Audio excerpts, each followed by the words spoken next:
أعوذ بالله من الشيطان الرجيم بسم الله الرحمن الرحيم الحمد لله رب العالمين والصلاة والسلام على أشرف الأنبياء والمرسلين وعلى آله وصحبه أجمعين سبحانك لا علم لنا إلا ما علمتنا إنك أنت العليم الحكيم اللهم ارزقنا يا ربي فهم النبيين وحفظ المرسلين وإلهام الملائكة المقربين في عافية يا أرحم الراحمين رب اشرح لي صدري ويسر لي أمري واحلل عقدة من لساني يفقه قولي.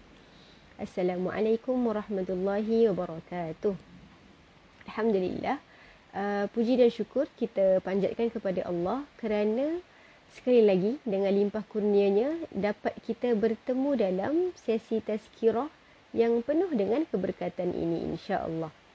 Dan mudah-mudahan semoga pertemuan kita diberkati oleh Allah Subhanahu wa taala. Sedar tak sedar, termasuk hari ini dah 7 doa yang kita belajar bersama. Okay, ini belum termasuk dengan apa yang pernah dikongsikan oleh Ustazah Maghfirah sebelum ni. Jadi saya rasa kalau kita kumpulkan semua, Masya Allah, dah boleh jadi satu doa baru, satu set of doa kan, yang mungkin boleh kita bacakan dalam doa lepas solat kita. Mana kita tahu kan.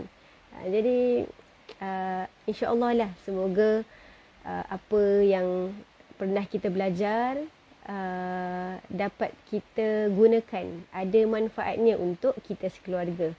Insya-Allah, mudah-mudahan ya.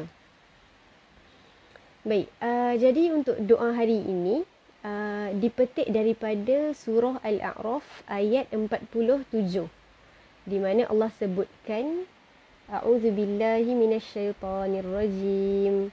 Rabbana la taj'alna ma'al qaumiz zalimin. Ya Allah, la taj'alna, janganlah engkau jadikan kami, jangan engkau tempatkan kami ma'al qaumiz zalimin, bersama dengan orang-orang yang zalim. Muslimin muslimat yang dikasihi Allah, setiap hari kita ni sebagai manusia sangat bergantung dengan doa. Doa yang kita mohon, yang kita panjatkan kepada Allah. Jadi dalam hidup kita ni, kalau kita perasan, suka tak suka, kadang-kadang kita tak perasan pun, kita tak sedar pun, yang kita ini sentiasa berdoa. Kan? Kita akan sentiasa berdoa dalam hari-hari kita. Sebab apa? Sebab berdoa ni sebenarnya adalah salah satu tanda iman.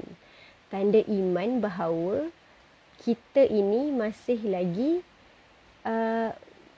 bergantung kepada Allah dalam kehidupan seharian kita.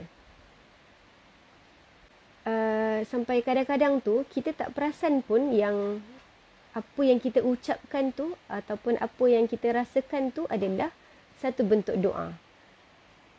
Sebab ialah mungkin kita tak susun doa kita seperti mana yang Allah senaraikan dalam Quran, seperti mana yang Rasulullah ajarkan pada kita. Contohnya kalau kita nak minta ampun, Allah ajarkan Rabbana ighfir lana dzunubana, ataupun kalau kita nak naik kenderaan, Rasulullah ajarkan subhanallazi sakhkhara lana. Kan? Jadi maksudnya kita tak susunlah doa kita macam mana yang kita belajar, macam mana yang kita tahu. Tapi ada satu ketika ni, bila setiap kali kita nak buat sesuatu, mesti akan terdetik dekat dalam hati, ya Allah, kau pemudahkanlah hari ni. Kan? Yang macam orang selalu cakap, insya-Allah khair, insya-Allah khair. Jadi samalah tu, itu juga sebenarnya adalah salah satu bentuk doa, cumanya dia indirectly. Okay, tapi tahu tak kita bahawasanya doa yang sesimpel itulah sebenarnya yang menunjukkan kita ini masih lagi beriman kepada Allah Subhanahu wa taala. Selagi mulut kita mengucapkan doa, selagi hati kita berhajat kepada doa, selagi mana diri kita ini masih perlukan pertolongan Allah, maka selagi itulah ia membuktikan bahawa kita ini beriman kepada Allah. Sebab itulah pentingnya doa dalam kehidupan seharian kita. InsyaAllah. Jadi jangan jangan rasa rugilah untuk berdoa, kan? Doa je. Bila-bila minta je pada Allah. Baik. Jadi surah Al-A'raf ini Allah sebutkan tadi, ya Allah, janganlah engkau tempatkan kami ma'al qaumidz zalimin, bersama dengan orang-orang yang zalim. Jadi perkataan ma'a di dalam ayat ini membawa maksud bersama-sama. Jadi maksudnya kita bukan minta pada Allah supaya jangan jadikan aku orang yang zalim. Okey, bukan itu maksudnya, tetapi untuk kita diletakkan dalam kelompok orang-orang yang zalim tu pun kita tak nak. Okey, jadi itu maksud ayat ini, ma'al qaumidz zalimin. Maksudnya jangan engkau jadikan kami, jangan engkau jadikan aku ini bersama-sama dengan orang-orang yang zalim. Doa ini dipanjatkan oleh orang-orang yang kedudukan pahala dan dosanya seimbang. Jadi maksudnya dosa dan pahala dia ni ada pada level yang sama, sama tahap. Mereka ditempatkan di tembok tinggi yang memisahkan antara syurga dan neraka, dan tempat ini dikenali sebagai Al-A'raf. Jadi para ulama ada menjelaskan tentang situasi ini, di mana nanti di padang mahsyar akan ada satu tembok. Okey, bayangkan ini temboknya. Ada satu tembok yang di sebelah sini ada syurga dan di sebelah sininya pula ada neraka.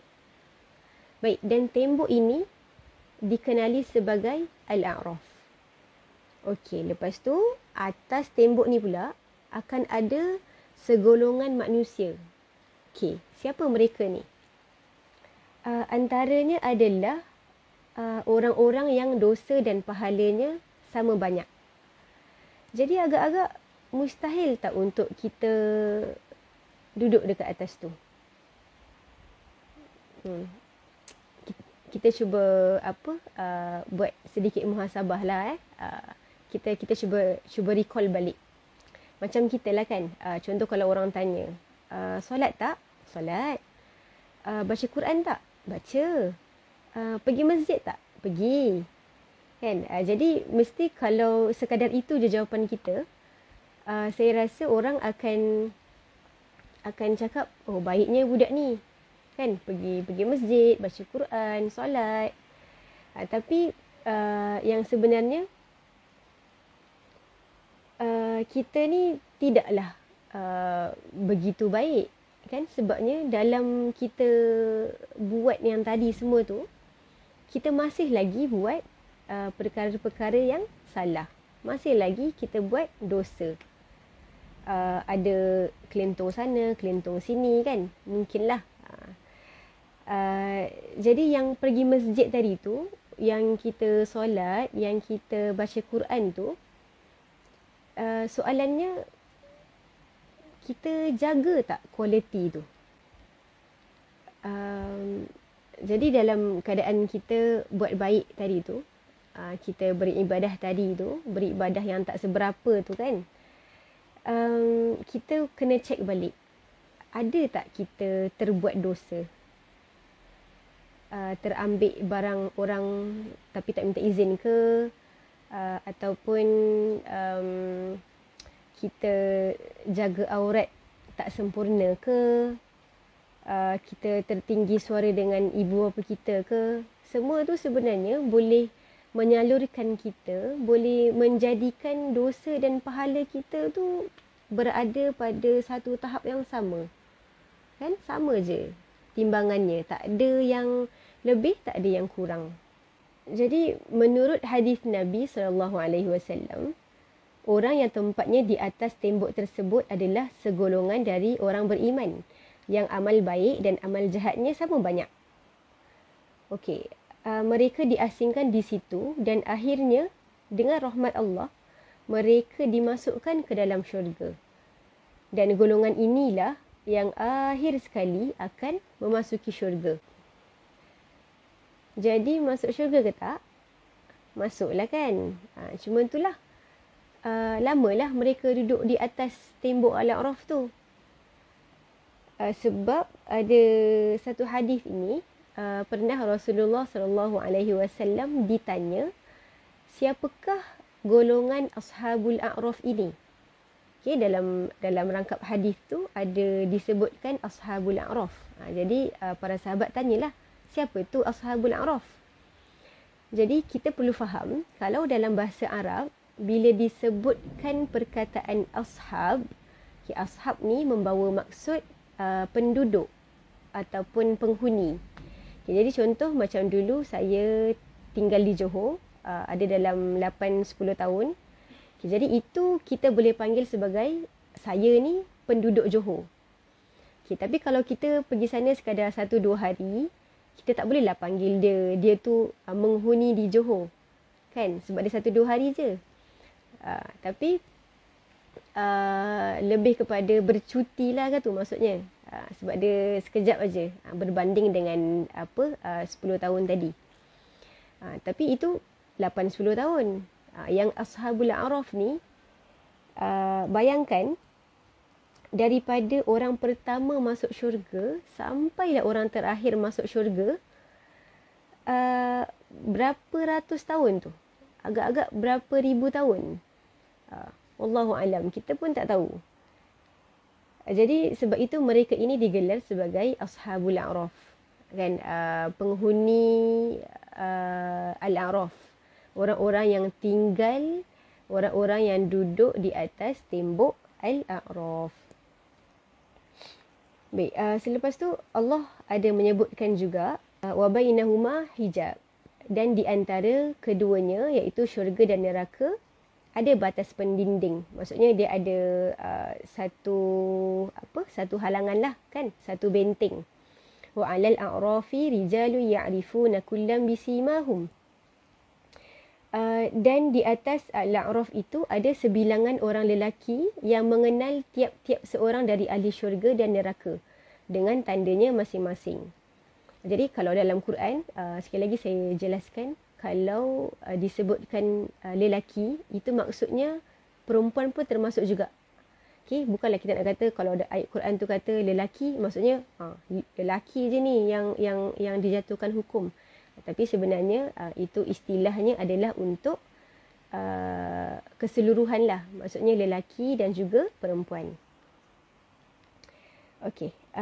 Wanadaw ashabal jannah an salamun alaikum lam yadkhuluha wa hum yatma'un. Dan mereka menyeru kepada penduduk syurga, salamun alaikum, salam sejahtera ke atas kamu, sedang mereka sendiri belum lagi memasukinya dan mereka ingin sangat segera memasukinya.